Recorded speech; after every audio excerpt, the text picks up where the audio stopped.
저희가 강의를 하거나 말씀을 나눌 때 보면 기준을 어디다 잡아야 될지가 늘 고민됩니다. 처음 하시는 분에게 기준을 둬야 될지, 많이 하던 분인데 잘 안 되시는 분에게 기준을 둬야 될지, 또 앞으로 어떻게 미래적인 차원에서 기준을 둬야 될지, 이런 것들이 늘 좀 고민이 됩니다. 근데 일반적으로 그냥 스탠다드하게 기본, 기초라고 생각하고 나가는데, 저는 좀 입장이 이제 앞장서서 제일 먼저 시작하다 보니까 앞을 향해서 막 달려가는 스타일이고 입장이 그럴 수밖에 없습니다.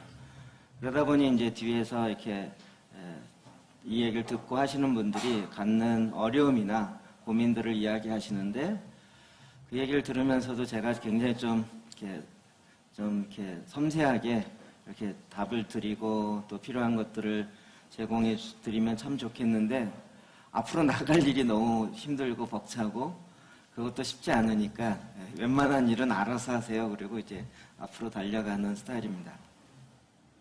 그런데 이번에 감사하게도 작년에 했던 어느 목사님이 교회 적용하면서, 목사님이 하는 게 너무 좀 이렇게 어느 정도 하고 난 사람들이 하기는 좋은데 처음부터 하기엔 좀 어렵다. 처음부터 하는 사람이 어떻게 하면 쉽게 할 수 있는지를, 그런 것을 좀 교재로 만들었으면 좋겠다. 이 얘기를 몇 번 하더라고요. 그래서 제가 알아서 하세요 그랬어요. 제 주특기가 알아서 하세요 그랬더니요. 그랬더니 정말 알아서 하셨어요. 그래서 이렇게 보니까 괜찮더라고요. 그래서 그걸 좀 책으로 만듭시다. 그래갖고 여러분 교재에 나눠드린 책이 이 책입니다. 오늘 이 내용을 갖고 계속 이야기할 건데, 성막형 기도를 처음 하시는 분들이 처음 8주 동안 매일 일주일에 5번 8주 동안 처음부터 하나하나씩 할 수 있도록, 이것도 뭐 이게 정답이다 이거보다는 한 교회에서 나름대로 적용해서 했던 샘플을 책으로 아예 만들어서 토요일날 나왔습니다.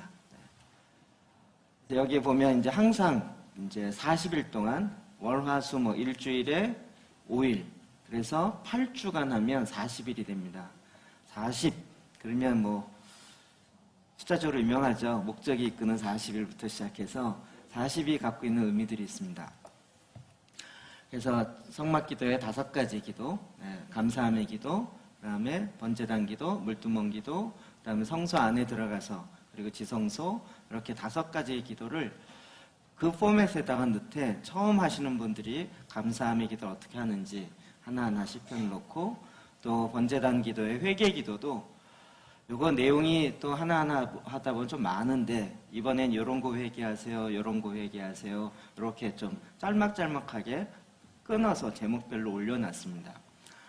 정체성 회복 기도도, 그것도 저희가 사용하는 버전이 여러 가지인데 그것도 조금 이렇게 짤막짤막하게 끊어서 이렇게 해볼 수 있도록 올려놨습니다. 그 다음에 이제 성소 안에서의 기도는 말씀 기도인데, 그것도 저희가 하다 보면 굉장히 많은 다양한 형태로 할 수가 있어요. 그래서 기본적으로 성경 말씀 갖고 하고 있고, 그 다음에 저희 여러분 이제 교재를 사셨던 제사장 기도를 가지고 하실 수도 있고, 다양한 형태로 할 수 있고, 또 저희는 지금 주제별로 기도를 해야 될 필요성을 느껴서 그 성막 안에 들어가서 성소 기도를, 교회와 관련된 교회 기도문, 또 직장과 관련된 직장 기도문, 청년과 관련된 청년 기도문, 가정과 관련된 가정 기도문, 요거 말고 지금 아이들 기도문, 또 남성 기도문, 그리고 국가 기도문, 이렇게 해서 7권이 나올 예정입니다. 한 달에 지금 한 권씩 나오고 있는 상황인데, 그래서 컴퓨터로 얘기하면 이게 운영체제, 윈도우 같은 거고요. 요 위에다 프로그램을 이렇게 얹으시면 됩니다. 그래서 여러분이 지금 이 기본적인 책을 좀 드려서 처음 하시는 분들은 이걸 통해서 이렇게 하는구나 라고 도움을 받을 수 있으면 좋겠습니다. 나머지 책들은 여러분이 필요하시면 이따가 쉬는 시간, 점심시간에 1층 내려가시면 구입할 수 있을 것 같습니다.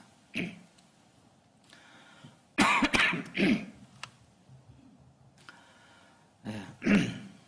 저는 개인적으로 이 말씀으로 기도하기 관련돼서 돌이켜보면 한 12년 정도 고민하면서 시작된 건 그 정도 된 것 같습니다. 그리고 이제 실제적으로 그때는 이제 부목사였기 때문에 제가 임의로 할 수가 없는 상황이었고, 이제 교회를 개척한 지 이제 8년 됐는데 1년 동안 앞에 6개월은 이제 교회 건축한다고 시간이 다 가고, 뒷부분에는 이제 건축하느라고 정말 아무것도 모르고 시작했다가 딴 세계를 경험하고 후유증이 한 3개월 이상 가더라고요. 아무것도 못하고 그냥 있다가 그 다음 해부터 좀 교회 프로그램을 갖고 진행하려고 했는데 하나님이 이제 말씀 기도를 먼저 해야 된다라는 감동을 주셔서 그 다음에 2월 20일부터 시작해서 이 말씀 기도를 시작했습니다. 그것이 계기가 돼서 지금 제가 예상치 못했던 길로 계속 지금까지 오고 있습니다. 그 중에 가장 큰 핵심이 뭐냐면 제사장이라는 정체성입니다. 제사장. 이 제사장이라는 정체성은 일반 세상에서 쉽게 들어볼 수 있는 단어가 아닙니다. 뉴스에 나올 만한 단어가 아닌 거죠. 정말 성경에서만 나올 법한 얘기고, 아니면 무슨 사이비 종교 집단 이런 데나 나올 만한 그런 용어이지 독특한 용어입니다. 근데 제사장이라는 용어가 성경의 굉장히 핵심이라는 것을 알게 됐습니다. 그리고 하나님 우리를 바라보면서 제사장이라는 정체성을 우리에게 부여하길 원하신다는 것을 알게 됐습니다. 그리고 이제 성경을 계속 읽고 계속 보면서 성경의 전체적인 흐름들을 더 많이 좀 집중하고 보게 되어지면서 성경을 보는 관점들도 조금 새로워졌죠. 우리는 창세기, 출애굽기, 레위기 이렇게 읽으면서 창세기를 읽으면서 우리는 천지를 창조할 때 모습으로 읽잖아요. 그렇게 읽어야 되지만 사실은 창세기는 언제 기록됐습니까? 모세에 의해서 기록됐습니다. 천지를 창조할 때 창세기가 기록된 게 아니고 한참 지난 다음에 모세에 의해서 그게 뭐 어떻게 내려왔는지 아니면 모세가 계시로 봤는지 모르지만 모세에 의해서 기록됐습니다. 그리고 그 모세에 기록된 데는 언제였을까요? 광야에서겠죠. 모세는 애굽에서 40년 있었지만 그때는 말씀 받았지 않을 것이고 가나안엔 들어가지 않았을 것이고 광야에서, 그러니까 결국 하나님의 말씀을 모세오경을 처음으로 받았던 사람들은 광야에 있었던 출애굽한 이스라엘 백성들이었죠. 그러니까 광야에서 들었던 그 말씀이 인간으로서는 처음 듣는 말씀이 되었던 거죠. 시점이 좀 다르다는 거 보이시죠? 그러니까 우리 아브라함 얘기 많이 하지만 아브라함 얘기가 아브라함이 기록한 게 아니었던 거죠. 그러고 보면 하나님이 이스라엘 백성에게 나타나셔서 말씀하시고 이럴 때 이스라엘 백성 입장에서는 아브라함을 통해서 우리가 출애굽하고 가나안 땅을 다시 회복하라는 이 내기가 전설처럼 내려오는 거였죠.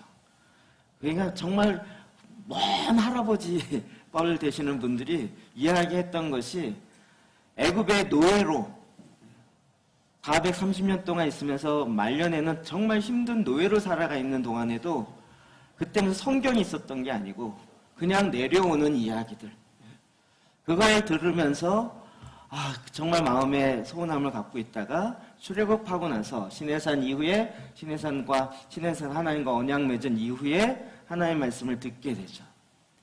그러니까 그때 사실은 하나님의 말씀을 처음 듣는 거죠. 처음 들으면서 하나님이 하셨던 가장 핵심적인 말씀, 처음 들으면서 했던 말씀은 어떤 면에서 하나님이 천지를 창조하시라 이 말씀이 아니었고 오히려 그 이스라엘 백성들이 가장 중요하게 여겨야 될 게 뭔지를 이야기했던 거죠. 그러니까 우리는 그 본문으로 들어가야 된다는 생각이 듭니다. 출애굽기 19장인데요. 1절부터 6절 말씀 먼저 보도록 하겠습니다. 시작.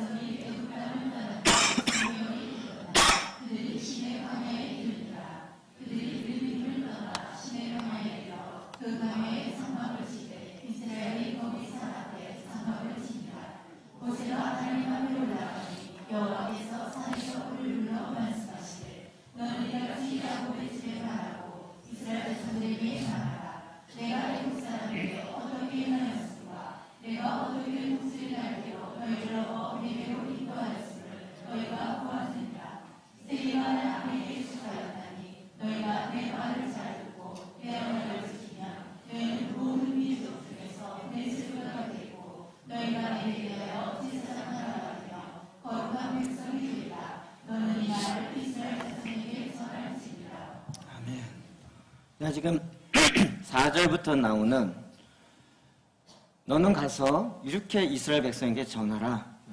야곱의 집에 말하고 이스라엘 자손에게 말하라. 라고 얘기하면서 4절부터 나온 얘기가 이스라엘 백성이 듣게 되어지는 첫 번째 메시지라는 거죠. 그러면서 이제 어떻게 출애굽했는지, 내가 애굽 사람에게서 어떻게 행하였은가, 내가 어떻게 독수리 날개로 너희를 업어 내게로 인도하였음을 너희가 보았느니라. 그러면서 주님이 이야기하신 것이 5절, 6절인데 이게 성경에 굉장히 중요한 축이 되더라고요. 5절, 6절 다시 한번 읽겠습니다. 시작. 세계가 다 내게 속하였나니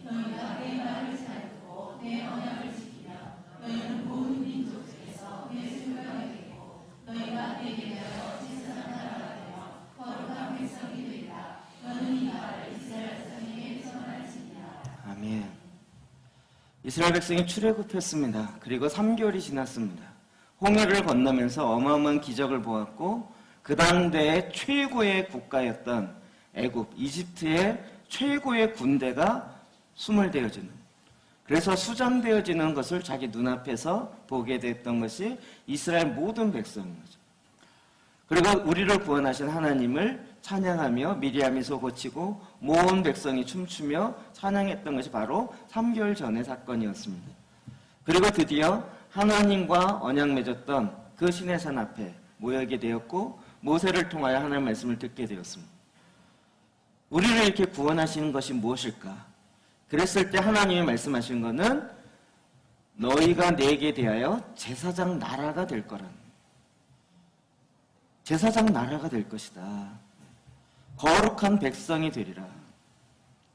그러니까 제일 첫 번째 들었던 메시지가 바로 이거죠. 제사장 나라가 된다는 거예요. 하나님이 나를 구원하신 이유가 제사장 나라 되게 하기 위한 것이었다는 거죠. 그들 마음속에 이 첫 마디가 제일 마음에 익혀졌을 것입니다. 물론 이제 제사장이라는 용어 자체는 그 전부터 계속 들어왔던 내용이죠. 또 우리 성경을 보면 제사장이라는 용어가 제일 처음 나온 것이 사실 아론의 후예들 통해서 제사장이 세워지지만 그 전부터 원형의 제사장이 나오고 있습니다. 창세기 14장입니다. 18절이요. 시작. 살레마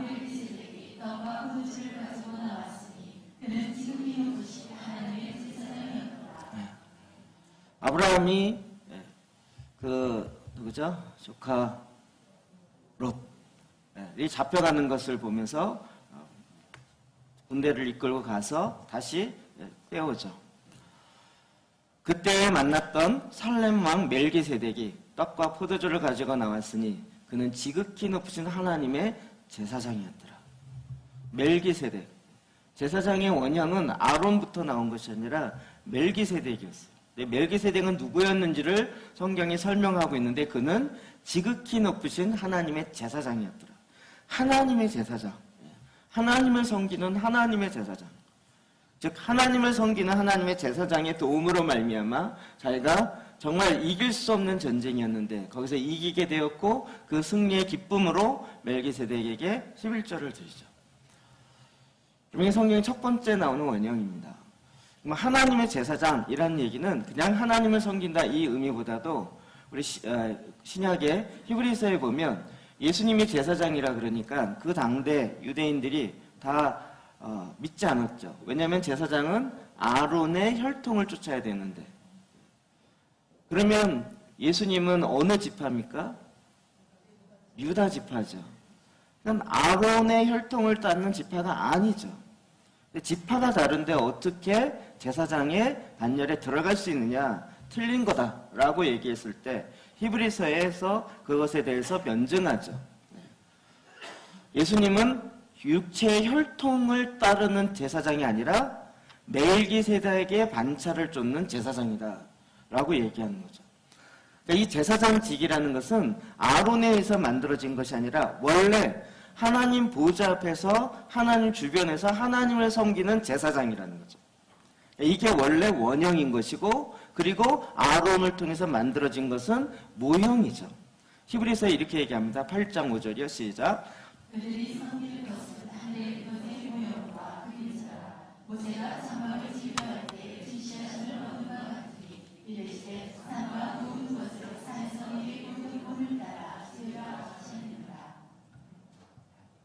결국 아론, 구약이 원형이 아니고 구약이 모형입니다. 원형은 어디에 있어요? 하늘에 있는 거죠.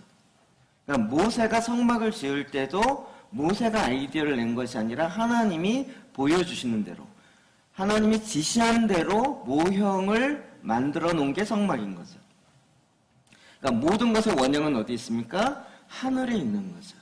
하나님 보좌 앞에 하나님을 섬기는 제사장들이 있다.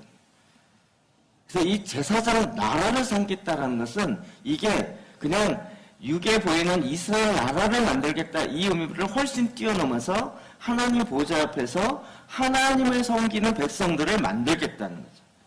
하나님의 나라의 하나님 백성들.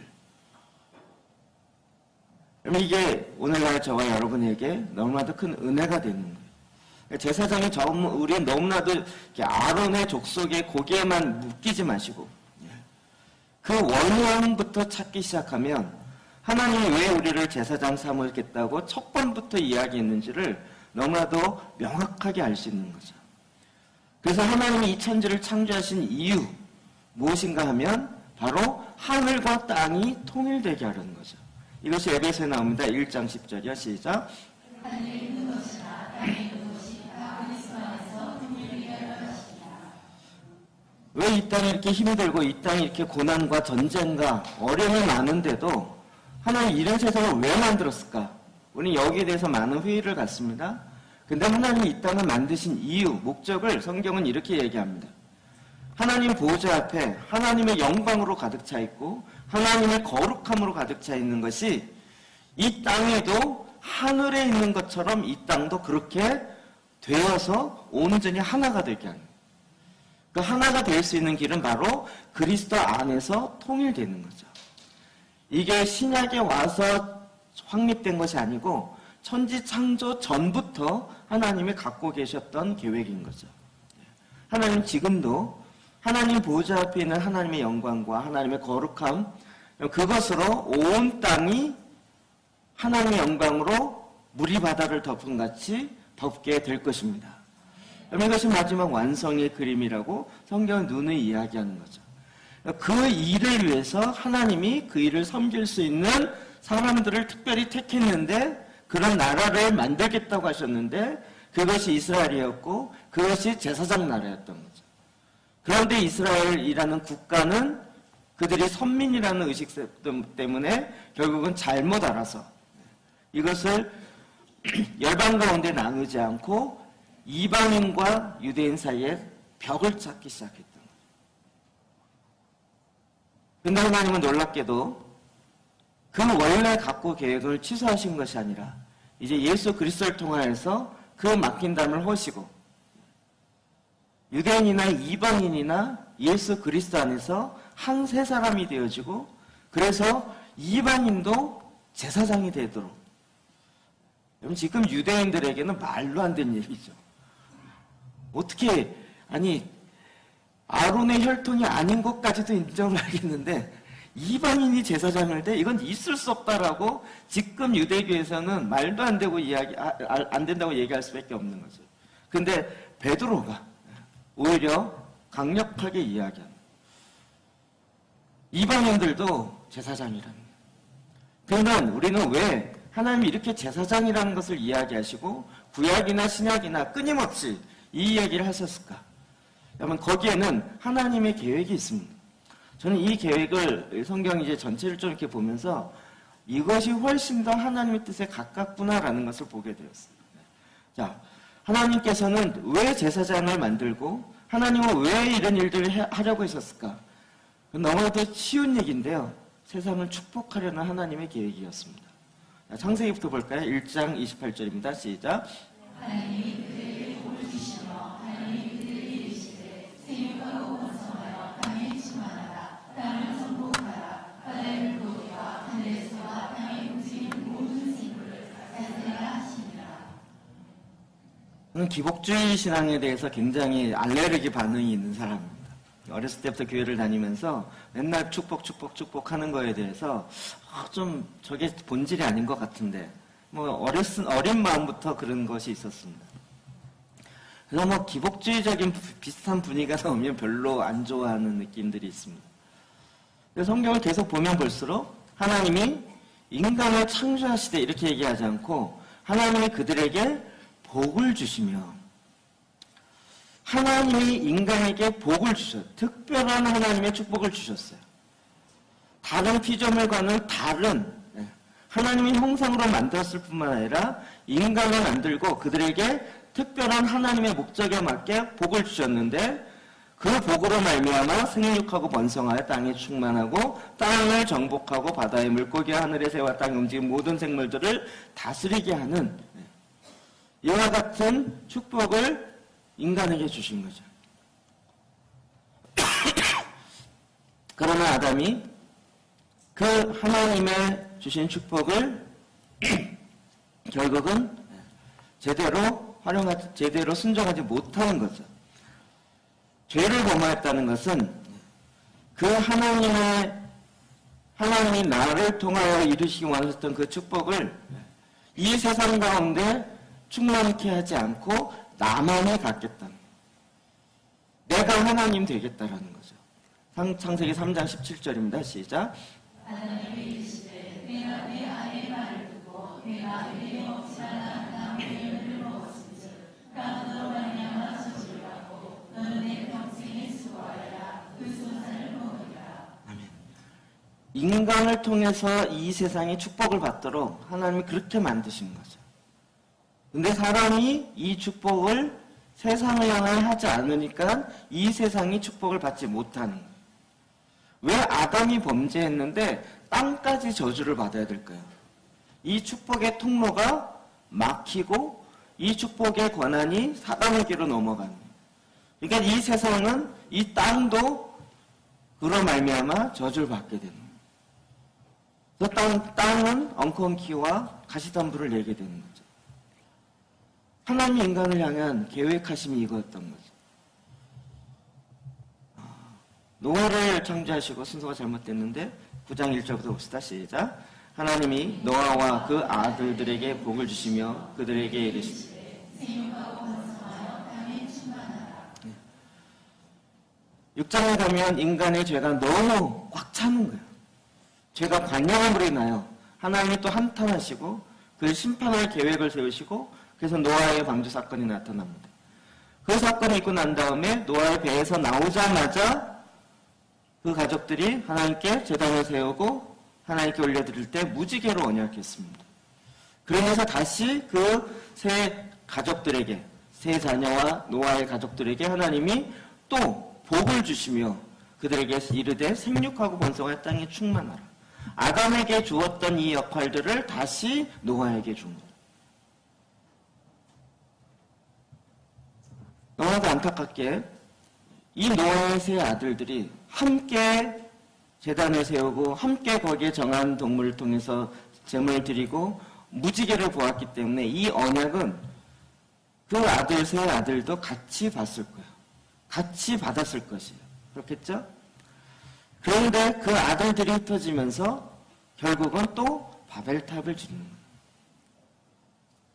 하나님은 생육하고 번성하라, 땅이 충만하라 그랬는데 그것의 정반대로 우리 흩어지지 말자. 하나님의 계획과 상관없이 우리가 우리 나름대로 대안을 세워보자. 이게 인간의 범죄죠. 우리는 어떤 특정한 어떤 윤리적인 죄악이나 어떤 악에 해당되는 그것이라고 생각하는데 죄의 가장 큰 핵심은 하나님의 계획과 반대로 가는 것입니다. 결국 우리 마음의 중심에 하나님을 버리는 거죠. 죄의 핵심은 하나님의 마음에 두기 싫어하는 것입니다. 우리가 기도재단하고 또 말씀 갖고 기도하면서 많은 분들이 어려움을 많이 겪습니다. 또 교회도 어려움을 많이 겪습니다. 저희 표현대로 하면 진동이 온다고 이야기합니다. 진동이 오면 저희 모두는 다 같이 할렐루야 제대로 가고 있다 이렇게 생각합니다. 진동이 안 오는 게 이상합니다. 왜 그럴까요? 우리는 예수 안 믿고 있다가 예수 믿으면 하나님의 축복받고 그냥 평탄한 길 갈 거라고 생각하는데 그렇지 않습니다. 우리 안에 있는 어둠의 세력들, 내 안에 있는 하나님을 버리고 떠나 있었기 때문에 내 안에 있었던 어둠의 영적인 어둠의 권세로 말미암아 잡혀 있었던 것들이 계속 거기에서 싸움이 일어나는 거죠. 그러니까 진동이 일어날 수밖에 없습니다. 일어나야 됩니다. 이 길이 어느 날 갑자기 순조롭게 탁 되지 않고요. 계속 그럴 때마다 부닥치고 내가 문을 열어준 것만큼 다시 그 문을 닫으려면 그 정도의 내가 열어놓은 것만큼의 시간과 에너지가 들어갈 수밖에 없습니다. 예레미야 2장 13절에는 이 부분 이렇게 얘기하고 있습니다. 시작. 내 백성이 두 가지 앞에 나아가니 곧 그들이 생수의 그늘에서 나를 버리고와 스스로 웅덩이를 파는 것인데 그것은 그 물을 감시하는 터진 웅덩이들이다. 내 백성이 악을 행했는데 가장 핵심이 뭐냐면 생수의 근원되는 하나님을 버렸다는 것입니다. 우리가 죄인이었다 그랬을 때 그냥 예수님 안 믿었을까 이 정도 생각하는데 그것보다 훨씬 더 깊은 의미는 생수의 근원되는 하나님을 아예 버린 거예요. 생수의 근원이 원래 인간의 안에 그 코에 생기를 불어넣으면서 그 안에서부터 나오게 했는데 아예 생수의 근원을 버려버렸어요.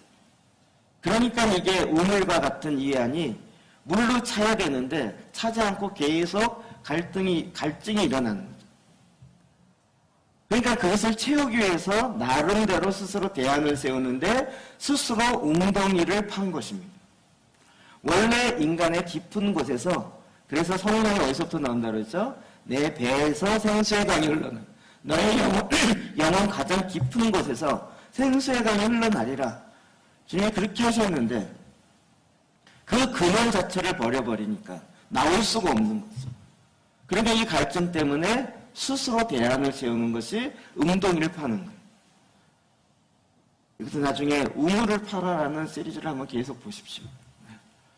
하나님은 우물을 파기 원하시지 웅덩이를 만들기 원치 않습니다. 발음이 안 되죠.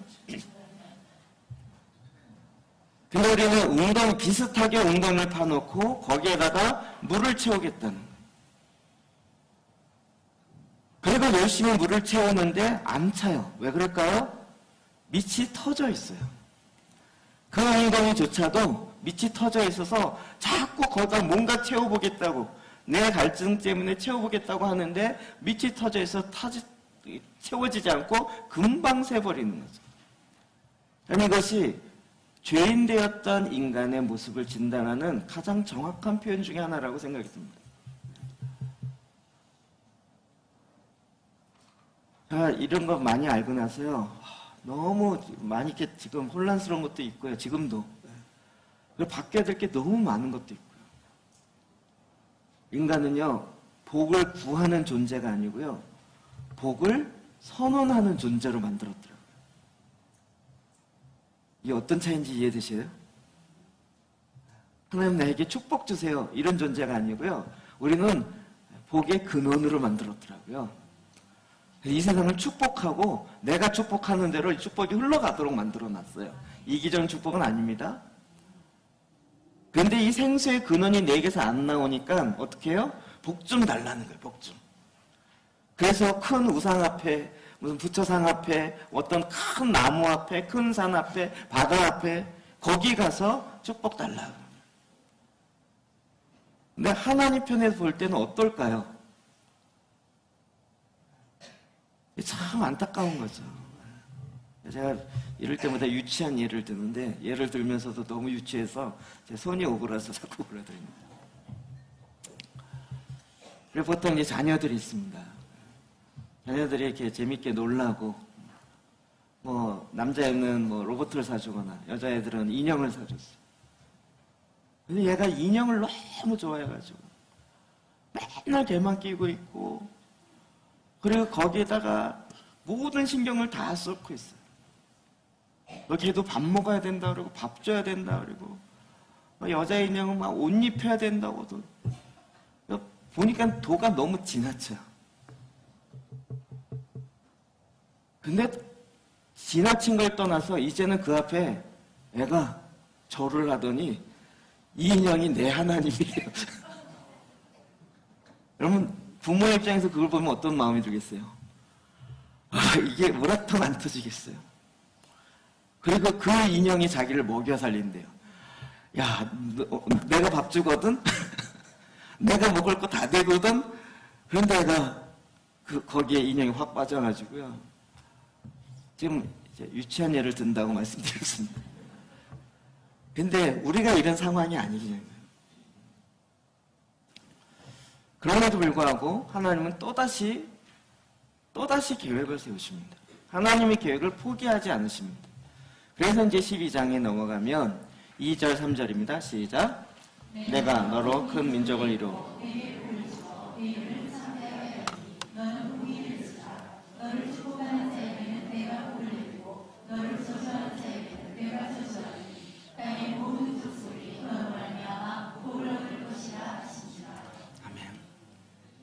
아브라함과 언약을 약속을 하면서 또다시 내게 복을 주어 내가 너로 큰 민족을 이루게 하고 아브라함을 선택합니다.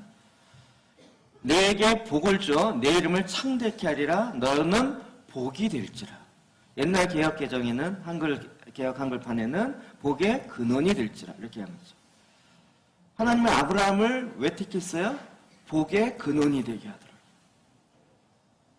원래 인간을 만든 목적과 같죠. 그래서 어떻게 해요? 그 복의 근원이니까 이 복의 근원을 축복하는 자에게 복을 내리고 이 복의 근원을 저주하는 자에게 저주가 갈 수밖에 없다는 거죠. 그러니까 지금 성경의 흐름이 계속 같죠. 하나님이 아브라함을 택한 건 하나님이 원래 원하셨던 하나님의 영광, 하나님의 거룩함이 이 땅 가운데 그 복의 통로로 삼고자 하는 하나님의 계획이 여전한 거죠. 그래서 이제 아브라함을 통해서는 열방의 아비가 되게 한 거죠. 아브라함을 통해서는 그 앞에 1장, 10장에 보면 나라 개념이 처음 나옵니다. 바벨탑을 살 때 하나님이 싹 쓸어버린 게 아니라 하나님이 대안을 세웠죠. 뭐냐면 언어가 달리했습니다. 그래서 같은 언어와 그 언어를 쓰는 종족끼리 해변가에 모여서 같이 모이기 시작했는데 그게 나라가 된 거죠. 그럼 나라라는 개념도 한번 성경을 통해서 다시 한번 정리해 보십시오. 그냥 국경선 만들어서 나라 된 것이 아니라 성경에 보면 하나님이 언어를 중심으로 나라를 만들기 시작했어요.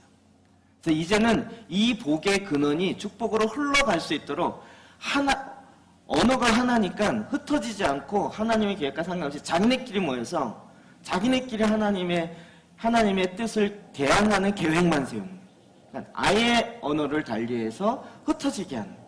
그래서 땅에 충만하게 거하게 하려는 하나님의 계획을 하나님은 심판 중에라도 이루시는 거죠. 그리고 그렇게 모델이 되는 나라. 그러니까 이스라엘은 선민이라는 것보다 열방을 축복하는 나라로 세웠다는 거예요. 제사장 나라가 되겠다. 이거는 너희들은 특별해. 다른 나라랑은 달라. 이 차원보다는 아브라함같이, 아담같이 하나님의 축복을 이 열방 가운데 흘려보내는 그런 나라를 세우겠다는 거죠. 여러분, 그것에 아브라함이 첫 번째인 것입니다. 여기 아브라함은 이 믿음 하나님의 말씀 앞에 믿음으로 반응하기 시작합니다. 많은 어려움이 있었지만 그래도 믿음으로 반응하는 어떤 면에서 첫 번째 사람인 거죠. 이 아브라함이 우리에게 굉장히 중요한 모델이 되는 것은 신약에 보면 갈라디아서 3장 14절입니다. 시작.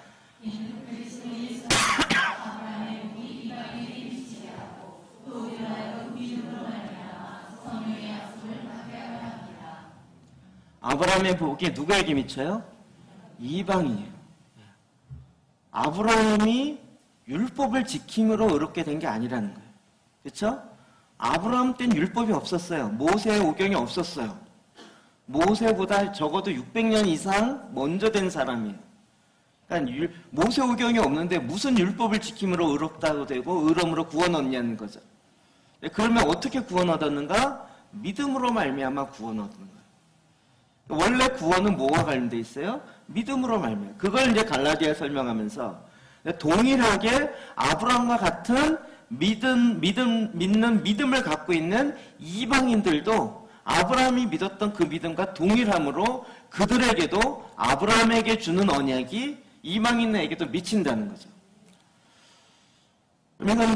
그래서 아브라함과 맺은 언약은 바로 나와 맺은 언약과 같은 맥을 하게 되는 거죠.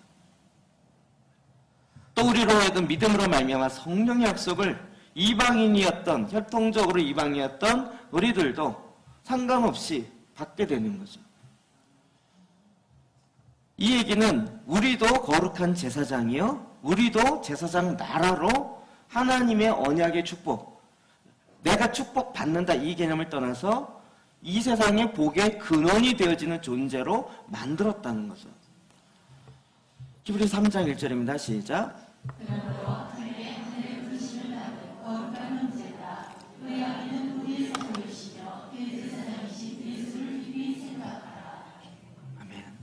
제가 왜 이렇게 자꾸 창세기부터 크게 얘기하냐면 우리가 제사장 된 게 뭐냐, 구원받은 게 뭐냐라는 것을 성경 전체적인 그림 속에서 봐야 된다. 그 핵심이 바로 제사장으로 표현되어지는 것이 더 선명하게 설명해 준다는 거죠.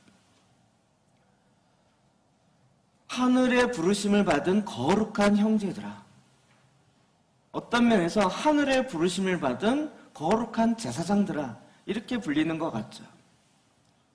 우리의 믿는 도리의 사도시며 대제사장 예수를 깊이 생각하라. 예수님께서 부활의 첫 열매가 되셔서 그리고 이제 보좌의 우편에 앉아 계셔서 지금도 대제사장의 사역을 하고 계신 거죠. 멜기세덱의 반차를 쫓아. 그리고 우리들도 이제는 예수님과 같이 제사장적 사역을 하게 하신 거죠. 그냥 예수님을 믿음으로 구원 얻는 것뿐만 아니라 주님이 내 안에 거하셔서 주님이 이 땅에 하시는 일도 할 것이요 그보다 더 큰 일도 하리라. 왜요? 주님이 내 안에 거하시니까. 그러니까 주님이 이 땅에서 뭘 하셨어요? 제사장적 사역을 했다는 거죠. 하나님의 말씀을 증거하고 선포하고 가르치고 고치고. 제사장 사역이 예수님이 했던 사역과 일맥상통합니다.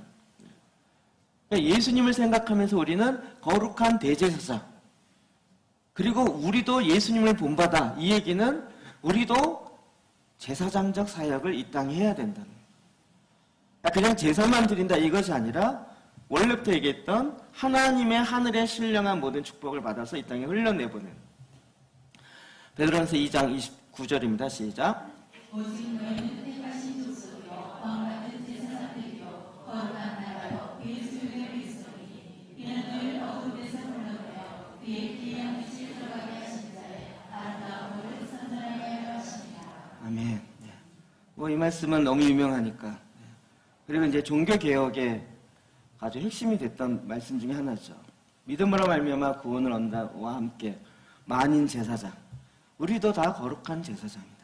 우리는 너무 이렇게 당연한 얘기인 것처럼 들리지만 종교개혁 당시만 하더라도 이 말씀이 굉장히 획기적이었어요. 그렇게 얘기 안 했었기 때문에. 전 세계. 문제는 이것입니다. 우리도 다 같이 왕 같은 제사장으로 이 땅에 하나님의 거룩한 나라요. 그의 소유된 백성. 정말 베드로전서는 굉장히 혁명적인 메시지가 많습니다. 이걸 또 베드로가 얘기했던 것이 더 대단한 거죠. 보통 혁명적인 얘기가 아니에요.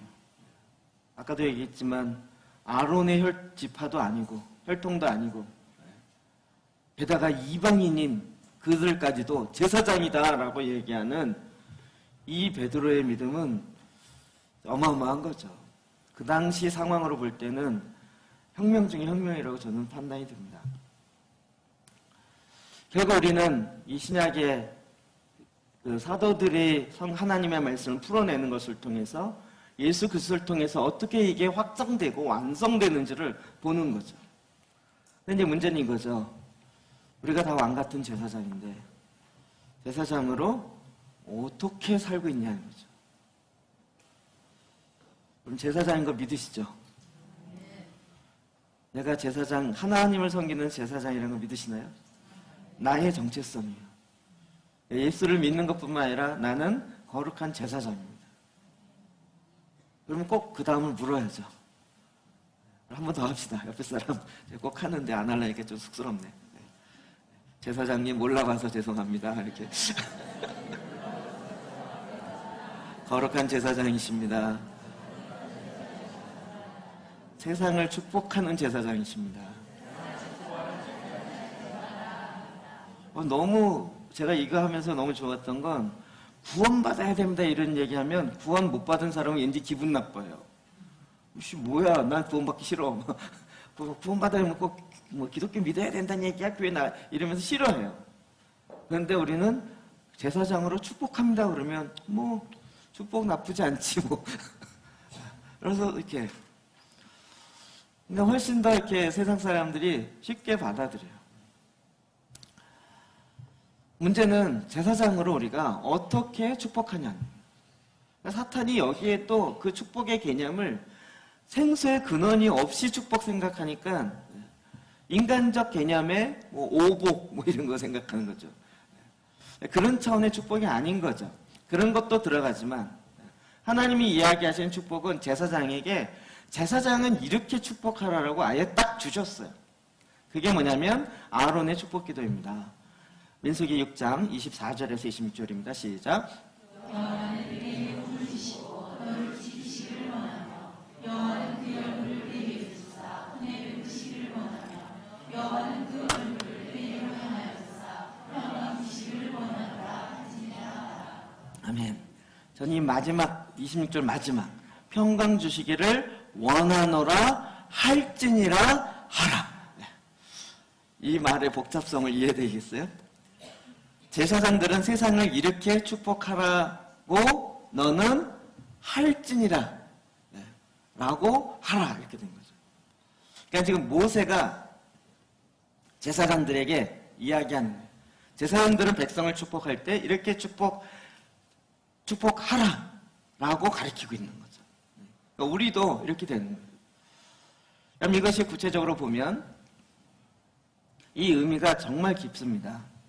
제일 한 절 한 절을 좀 나눠서 보면 24절에 여호와는 내게 복을 주시고 너를 지키시기를 원하며 이게 성부 하나님의 축복과 관련되어 있습니다. 지킨다는 거죠. 울타리를 친다는 것입니다. 욥기 1장 10절이요. 시작. 주께서 그와 그의 집과 울타리로 두신 때문이 아니니까. 사탄이 와서 욥이 저렇게 축복받고 은혜 받는 것은 하나님이 지키시기 때문이라는 거예요. 그 울타리만 벗어지면 그도 하나님을 욕할 거라는 거죠. 사탄도 그걸 알고 있어요. 우리도 하나님의 지키심 때문에 지금 이렇게 있는 거죠. 그러니까 여호와는 내게 복을 주시고 너를 지키시길 원한다. 하나님의 지키심. 그러니까 우리가 이렇게 범죄하거나 연약함에 넘어진 사람을 보면 저 죄인 이럴 것이 아니라 하나님의 지키심에서 벗어난 안타까운 사람들 이렇게 되는 거죠. 우리도 지키심이 없으면 동일하게 될 수 있다는 거죠. 그렇지 않을까요? 그러니까 이 성부 하나님의 축복, 그 바로 지키신다는 거예요. 그 다음에 여호와는 그의 얼굴을 내게 비사 은혜 베풀기 원한다. 이 은혜는 예수 그리스도와 관련되어 있습니다. 요한복음 1장 4절과 9절입니다. 시작.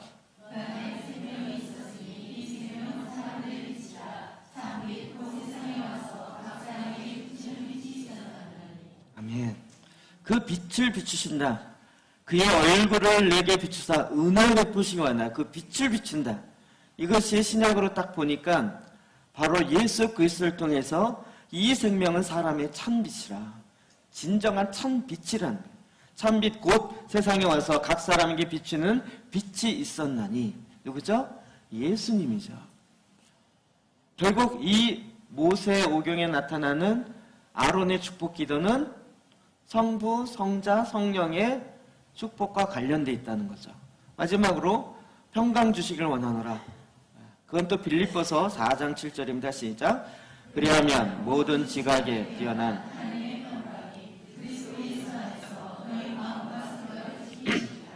이 평강, 샬롬은 하나님의 평강, 성령과 관련되어 있습니다. 오늘 기도할 때 마음에 평안이 있으면 응답으로 보고 그 평강의 여부를 뭘로 보죠? 내 마음의 평안과 관련되어 있죠. 그 평안은 결국 성령의 역사심인 거죠. 하나님 우리에게 축복하실 때 이렇게 제사장은 이렇게 축복해야 하느니라 라고 이미 우리에게 말하고 있는 거죠.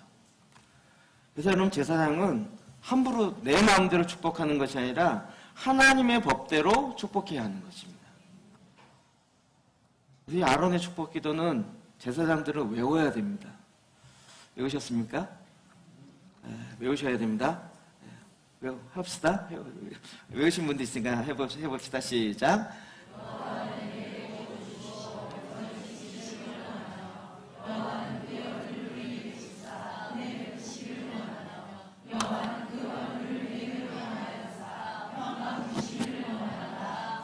아멘.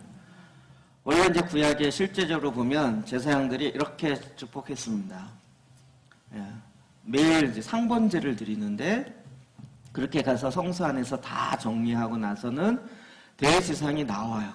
대제사장이 나와서 먼저 선창하면 그 앞에 서 있는 다른 제사장들이 그림이 뒤로 가야 되는데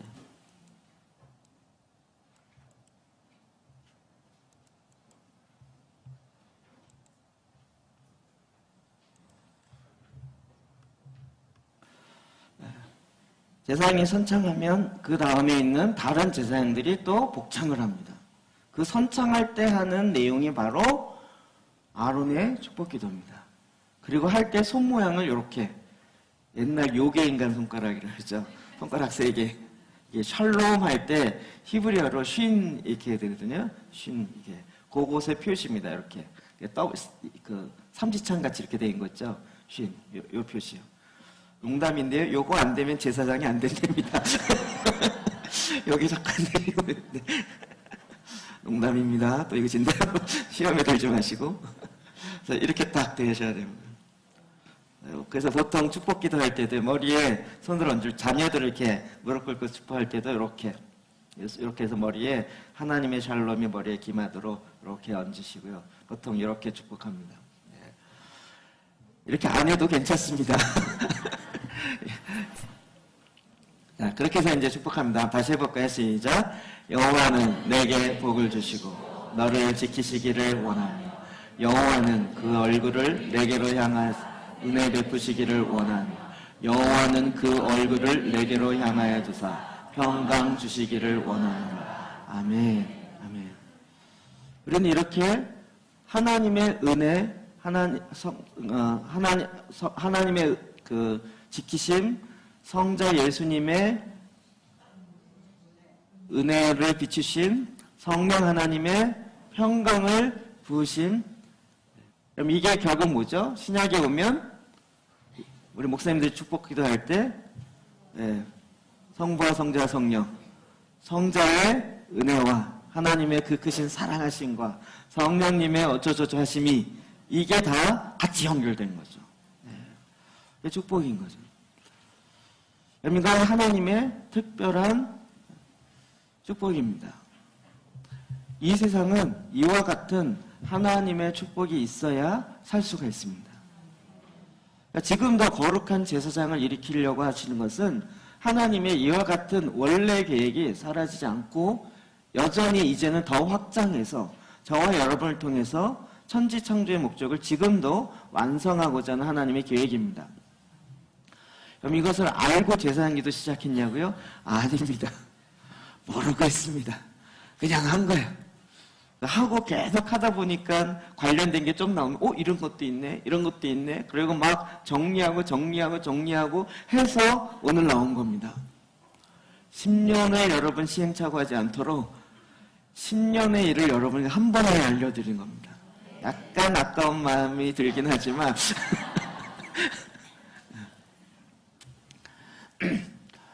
조금 더 나가보면, 그러면 제사장이 하나님 앞에 나아갈 때 제사장이 입는 옷을 입어야 합니다. 이럴 때 제사장이 입는 옷이 무엇을 의미하는지를 우리가 알아야 하는 거죠. 이건 우리가 신약으로 올 때는 여러분 또 뭐 제사장 옷 만들어야 된다 이러지 마시고요. 이것이 갖고 있는 그 의미들을 우리가 조금만 살펴봐야 한다는 것입니다. 그럼 제사장은 세상을 축복한다니까 너무 기분이 좋죠. 이 땅은 내가 다 축복하게 돼 있어요. 근데 이 축복에는 따라가야 되는 제사장의 옷이 입고 가야 된다는 거죠. 그 어깨에 먼저 읽어볼까요? 출애굽기 28장 12절입니다. 시작. 그 두 보석을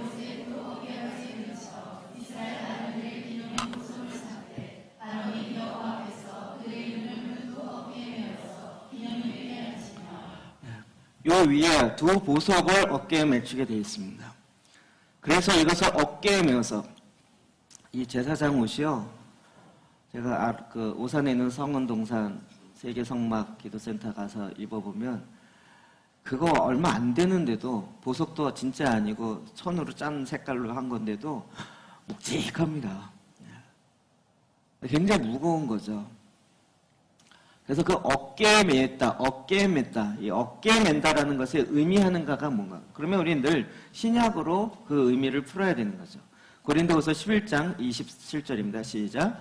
또 수고하며 애쓰고 여러 번 자지 못하고 줄이며 목마르고 여러 번 굶고 춤고 헐벗었노라. 아멘. 여기에는 우리나라 성경은 여러 번 굶고라고 되어 있지만 여러 번 금식하고라고 보는 것이 훨씬 더 타당하다라고 봅니다. 자지 못하고 줄이고 목마르고 춥고 헐벗고 수고하고 애쓰고.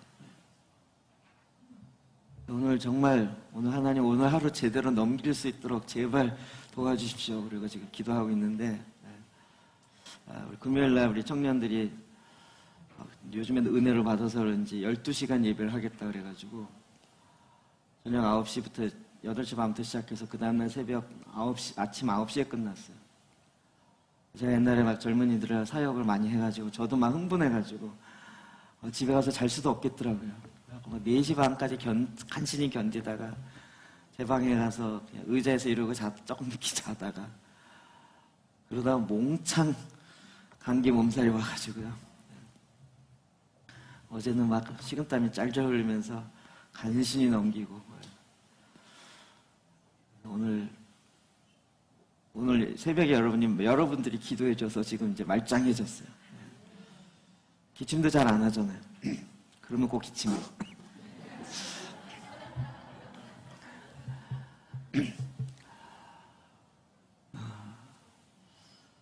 제사장들이 해야 될 수고들이 있어요. 이거는 자기를 위하지 않아요. 감당해야 될 책임이 있어요.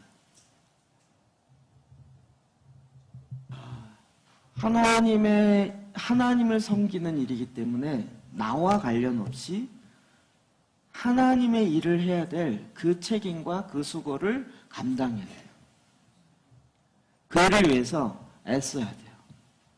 우리는 보통 여러 번 금식한다 이러면 대부분 자기 문제로 하지만 금식은 성경에 나타난 금식을 한번 쭉 연구해 보시면요. 굉장히 강력하고 굉장히 경건의 유익이 있고 정말 너무나도 필요한 부분입니다. 그리고 마땅히 오늘날 우리가 해야 될 내용들입니다. 여러분 이 일을 통해서 하나님이 이 땅에 하나님의 역사입니다. 나라에 어려울 때 제사장들이 금식해야 됩니다. 제사장들이 금식하는 것은 여러 가지 의미가 있습니다. 그다음에 이 책임을 감당하는 것이 어깨에 그 수고로움과 그 책임을 감당한대요. 보통 이렇게 짐을 짊어졌습니다. 우리 이렇게 표현하잖아요. 내 어깨에 짐을. 그래서 무슨 계급장 같은 거 어깨에다 이렇게 달아주는 거죠. 제사장이 우리에게 기쁨이기도 하지만 거기에는 엄청난 많은 책임과 수고가 따라야 합니다. 저는 제사장 기도하면서 늘 좋았던 얘기만 하기를 원하지 않습니다. 여러분 계속 뭐 저에게 했던 성도들에게 물어보십시오. 얼마나 힘든지. 힘든 얘기 한번 지금부터 해볼까요? 힘든 일 많습니다. 어려운 일 많습니다. 그리고 처음에는 이게 2시간씩 하니까 일단 2시간 한다는 것 자체에 숨이 막히는 거예요. 2시간을. 기도를 2시간. 이게 말이 안 나오는 거예요. 어떻게 2시간을 하는 거예요? 그래서 이제 저희 교회 와서 참관합니다. 저희는 워낙 외부에서 많이 오는 편이라 또 오시면 참관합니다. 참관할 때 제가 옆에서 보고 있으면 하다가 죄송합니다. 거의 하시던 분의 8, 9는 30분 지나면 주무십니다. 성경 4번 읽고 하는데 이게 도대체 뭐야? 그래서 처음에 읽다가 이게 뭐지? 모르겠다. 훅 자. 거의 그렇게 돼요. 이게 처음 오신 분만 그런 게 아니라 저희 교회 성도들도 대부분 그렇습니다. 보통 제대로 하기까지 저희가 임상으로 보면 1년에서 1년 반 정도 이상 되어야 이게 좀 뭔가 1년 내지 1년 반 동안 안 했다가 된다는 얘기가 아니라 매주 한 번 이상씩 꾸준히 하는데 1년은 넘어야 이게 좀 이런 거였나? 라고 맛을 보기 시작한다. 매번 수고롭게 그 책임을 감당해야 되는 거죠. 게다가 이 제사장 기도는 또 자기의 기도가 아니거든요. 하나님의 일과 관련되어진 기도거든요. 이 가슴에 보면 그 제사장이 아까 옷에 보면 에봇 위에 12개의 보석이 붙죠. 자, 출애굽기 28장 29절입니다. 시작. 아론이 성소에 들어갈 때 이스라엘 아들들의 이름을 기록하라. 이 판결 문패를 가슴에 붙여 여호와 앞에 영원한 기념을 삼을 것이니라. 아멘. 12지파의 이름을 적히는 보석을 흉배로 가슴에다가 이렇게 딱 하고 차고 들어갑니다. 하나님 앞에 나갈 때 이 흉배를 이렇게 입고 들어간다는 얘기는 뭘까요? 여기에 12지파 이름이 있어요. 이게 뭘까요? 12지파를 대신해서 들어가는 거죠. 우리나라로 얘기하면 17개 우리 시도군인데, 군 빼고 시도인데, 서울특별시부터 요즘에 광역시 해서 도까지 하니까 17개더라고요. 딱딱딱 해서 들어가는 거예요. 하나 오늘은 전라도를 대표해서 했습니다. 이 얘기가 아니고요. 갈 때마다 모든 지파를 대표해서 딱 들어가는 그게 바로 제사장인 거죠.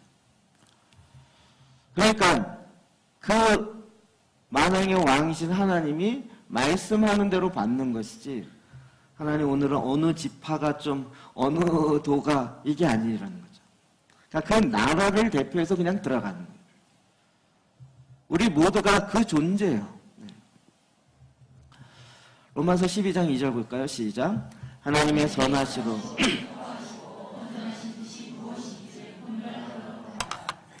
온전한 제사를 드릴 때 하나님의 원하심의 뜻이 무엇인지를 분별하게 되어집니다.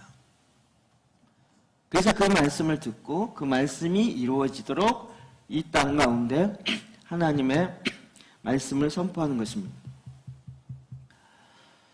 또 한 가지는 임한데요. 그 미간에다가 여호와께 성결이라고 말씀을 붙이게 되어 있습니다. 출애굽기 28장 36절입니다. 시작. 너는 또 순금으로 회를 만들어 도장을 쓰는 법으로 그 위에 쓰기를 여호와께 성결이라. 그 관이라고 제사장 쓰는 모자 있죠? 거기에 여호와께 성결이라고 적혀 있습니다. 저도 하나 모자를 만들까 여호와께 성결해서 앞에 그림이 있나? 여기에 지금 이렇게 띠처럼 돼 있죠, 금패로.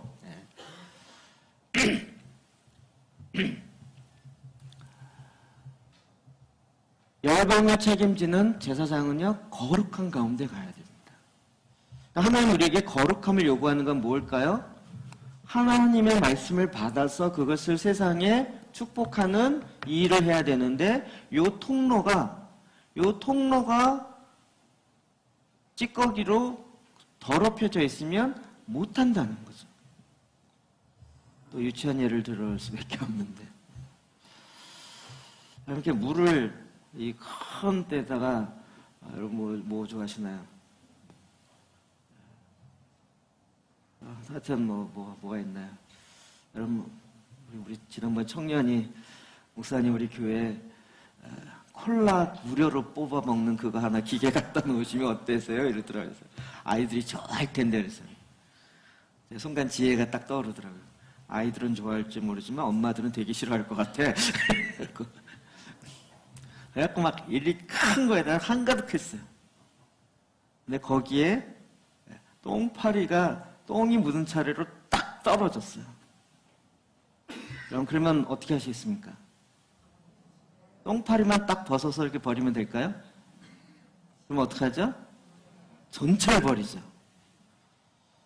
하나님의 너무 유치한 예를 들어서 죄송합니다. 하나님의 거룩한 제사장이 조금 더러운 게 딱 들어갔어요. 그럼 어떻게 돼요? 요것만 버리면 된다고 생각하지 않고요. 전체를 버리게 돼요. 제가 하나님이 너무 완전함을 요구하시니까 부담이 돼요. 내가 거룩하니 너희도 거룩하라. 내가 온전한 것 같이 너희도 온전하라.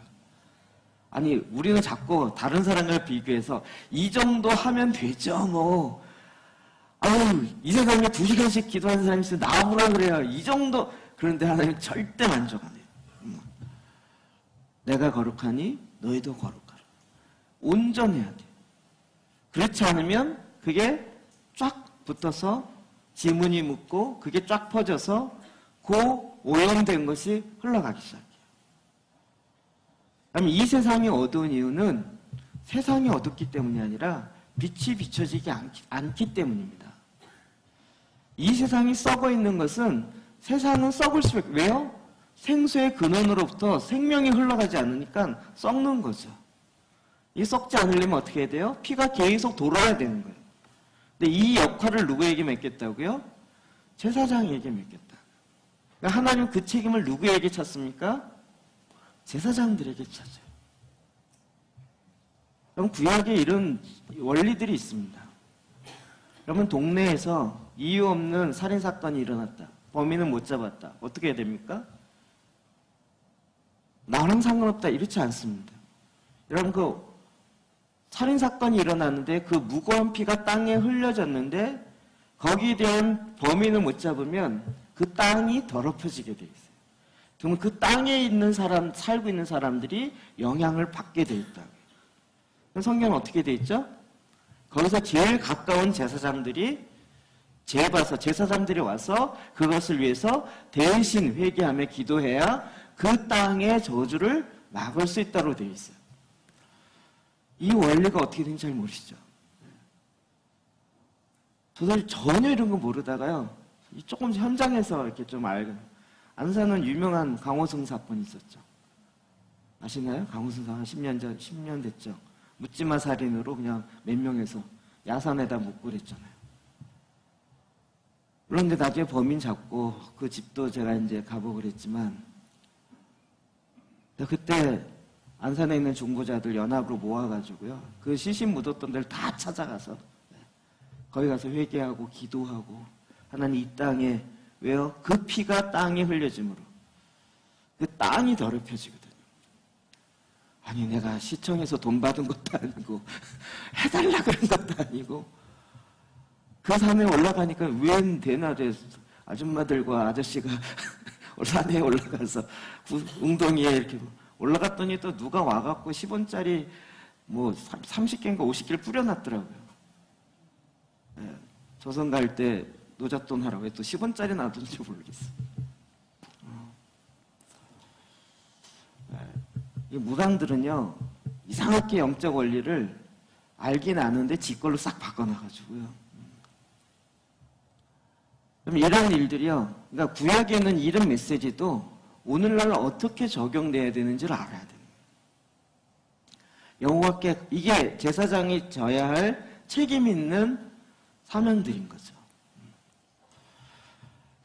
그러니까 그러니까 제사장의 옷 자체에 이런 의미가 들어가 있다고요.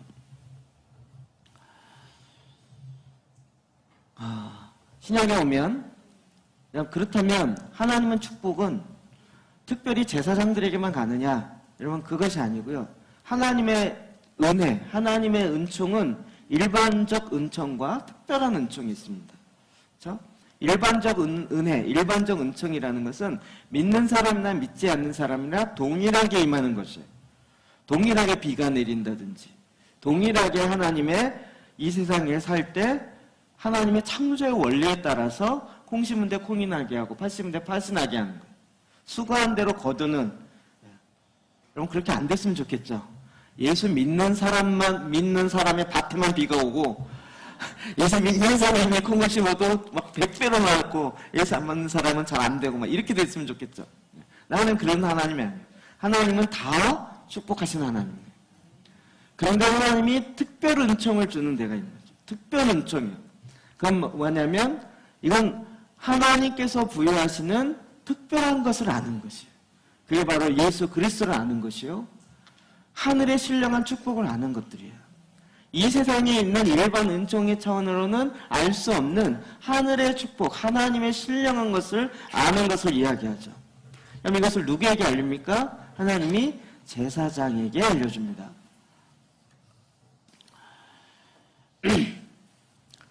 신약에 보면 마태복음 5장 3절입니다. 시작.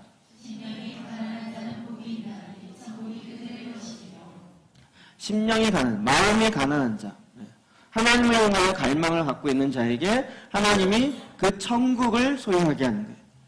하나님의 나라가 임하게 하는 거죠. 이 청결한 자, 이건 나실인과 좀 관계가 있습니다. 민수기 6장 8절입니다. 시작.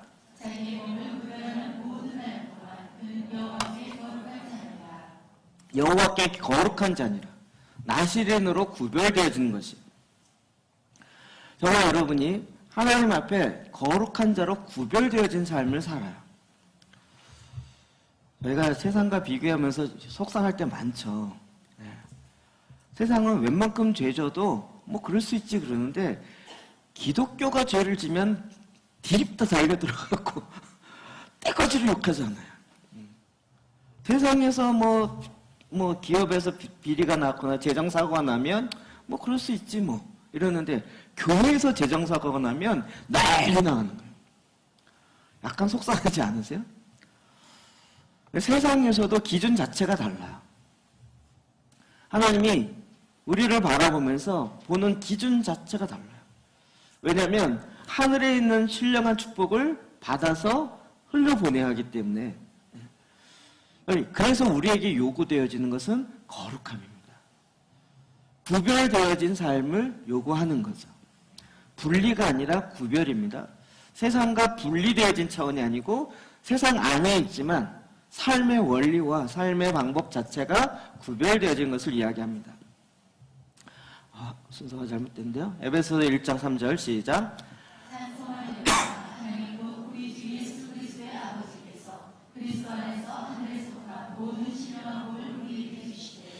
네. 하나님이 축복하는 이 책임을 이제는 하늘에 있는 모든 신령한 복을 우리에게 주십니다.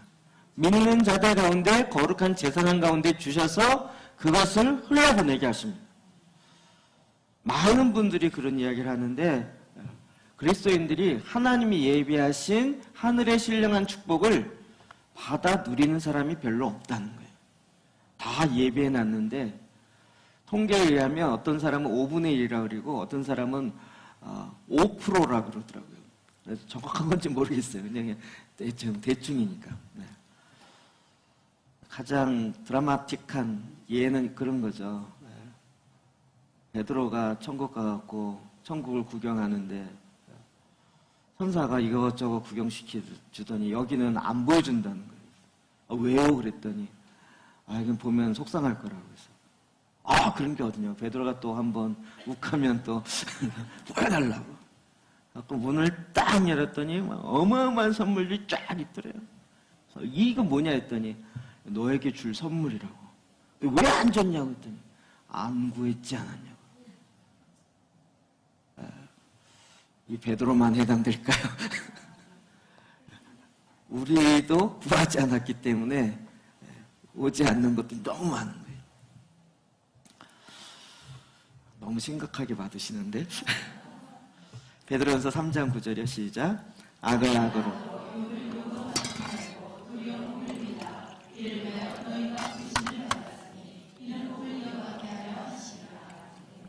복을 이어받게 하려 합니다. 유업으로 받게 하려는 거죠. 그럼 이것은 이 놀라운 축복은요, 개인뿐만 아니라 가정, 또 교회, 직장, 지역, 국가 전체 다 연결되어 있습니다. 그래서 우리로 하여금 악을 악으로 갚지 말고 축복으로, 제사장이 해야 될 일은 그게 축복인 것입니다. 복을 축복하라는 거죠. 축복하라. 우리가 살고 있는 직장을 축복하라. 내가 다니는 학교를 축복하라. 교회를 축복하라. 그 사람을 축복하라. 그러므로 악의 문제가 끝나고 해결되었습니다. 제 간증 중에 하나는, 제가 안산 사람이 아닙니다. 저는 오리지널 서울, 본적도 서울인데요. 안산에 오니까 하여튼 오자마자 들었던 얘기, 안산에 하면서 어쩔 수 없이 사는 동네가 안산이라고. 이걸 외국인한테 설교했더니 통역을 못 해가지고 도대체 어떻게 통역을 했나. 그때 몰랐다가 나중에 이제 이런 거 알고 영적 도회하고, 그리고 하나님, 안산을 향한 하나님의 축복이 무엇인지 알게 해주십시오. 그러면서 몇 가지 좀 알게 된 것이 있습니다. 그리고 그 용어를 바꿨어요. 안산, 편안한 안자에 매산자거든요. 안산은 안식의 도시예요. 하나님은 안식의 도시가 될 거예요. 그 안식 안에 들어갔을 때 하나님은 거기에 새로운 일을 시작하게 하는 도시예요.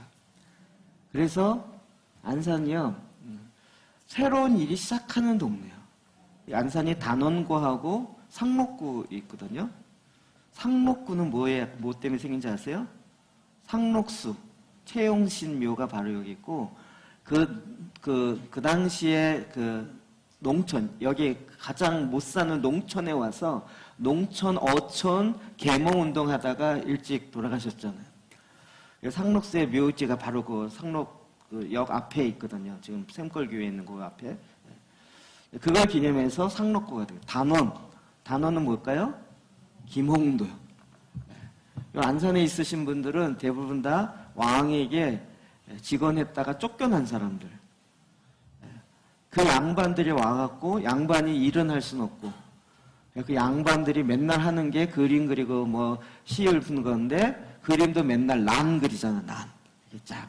근데 이 김홍도 이분은 맨날 이거 하다 심심해서 소도 그리고, 농민들, 그 당시 양반들이 하지 않은 그림을 그렸던 거죠.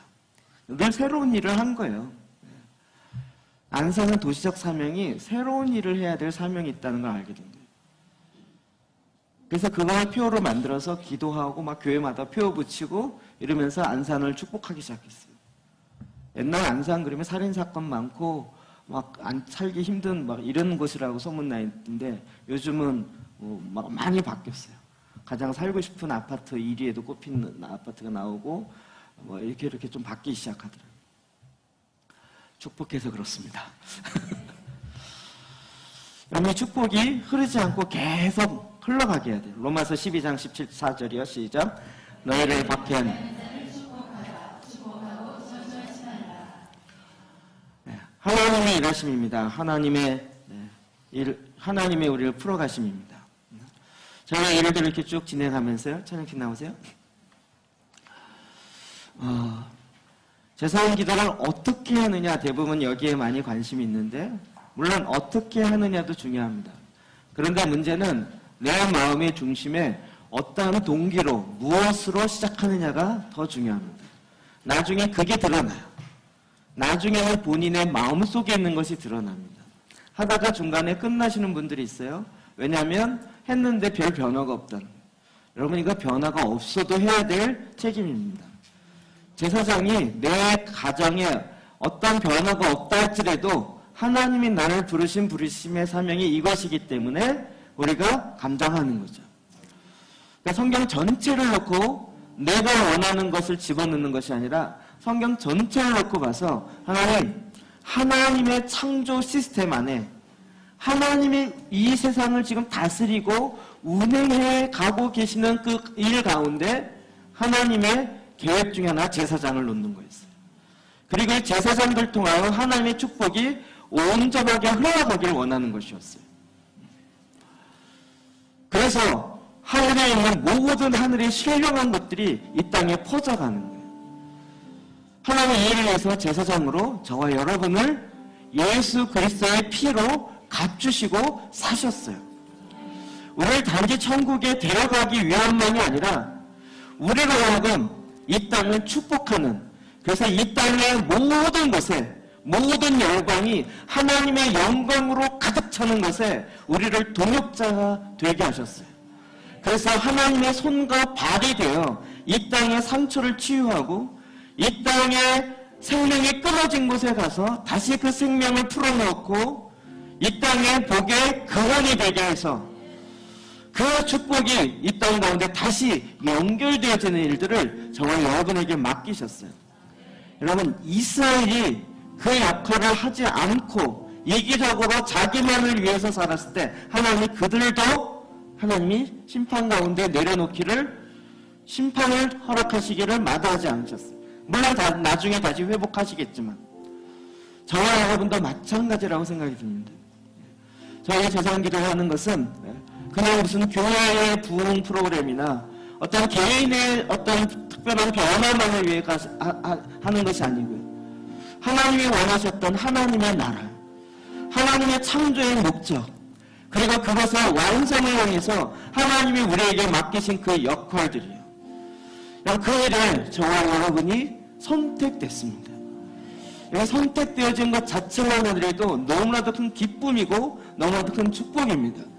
우리가 이 책임이 어떨 땐 무겁고 어떨 땐 지리하고 지겹고 어떨 땐 정말 나랑 상관없은 그런 일일 것 같이 느껴질 수 있을지 모르지만, 그러나 하나님은 이를 통해서 우리 가운데 어마어마한 것을 이 땅에 풀어놓기 원하십니다. 그리고 이 일을 이제 저와 여러분을 통해서 이루어가길 원하십니다. 이 시간 우리 같이 한번 좀 기도했으면 좋겠습니다.